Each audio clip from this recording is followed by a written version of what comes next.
Yeah, it was a pretty good weekend.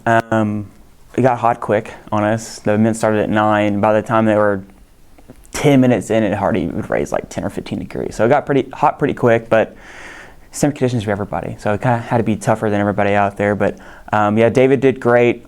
All conference once again. He was all conference last year as well. I think he was like 12th or 13th last year. He was 7th this week, which was awesome. Brandon, Jimenez, and Alejandro Rosales stepped up a lot. They're 3rd and 5th this week. 800's an adjustment for them because they're more mid-distance guys, but they stepped up and ran really well. Jacob, consistent like always. It was a really good run out of them. Women's side, Macy crushed it. Only a few spots from our conference. I think it's the highest placing we have had in the Lone Star Conference meet, I believe, on the women's side, which was awesome. Team-wise, for sure. They were 10th last year, 8th this year, which was an improvement. It was 12th my first year, so they're slowly getting better and better. And yeah, it was a really good effort, all of them. I told them the day before, it's like, meets like this, you don't worry about time. You just go out, play as high as you can, run as hard as you can, and empty the tank. And when I got back to the finish after they started, cross the finish line, they were sprawled all over the place. So told me they left it all, they emptied the tank, and that's all I could ask for out of them.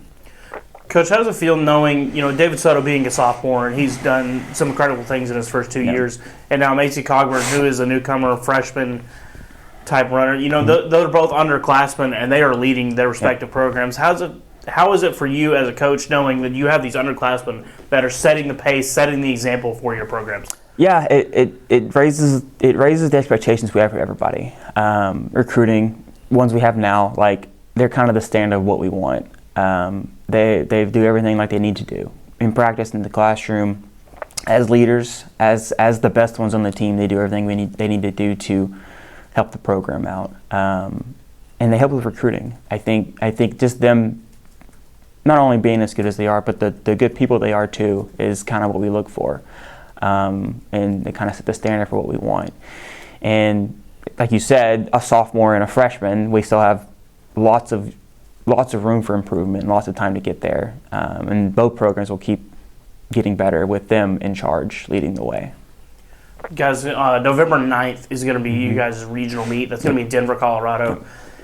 Is there anything you guys are going to do different? You guys got a little bit of space now between, you're going to have the weekend off this weekend, obviously, but then getting ready for that meet, and it's going to be, that's got that high elevation, kind of a different look, a different feel. You're going to see a lot of really, really good teams there. Yeah. What's the kind of the routine for this week, next week? How are we going to prepare for that race? We'll hit it kind of hard this week. We'll have 2 workouts planned.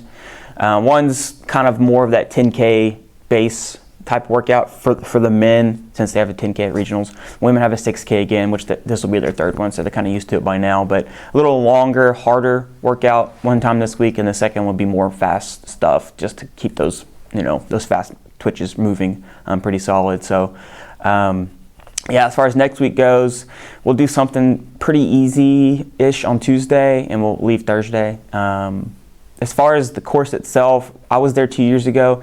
The course isn't very hard. It's just you're a mile high. That's the only really bad part. But the course is pretty flat. Should be fast. Obviously, we have some of the best teams in the country in our region, in our conference, but in our region. So we'll have some people to chase, and it'll be good for them to experience that level of competition. And I think the meets we've gone through this year, they've got a taste of it. Now it's just one more shot to run your best, and anything can happen once we're there.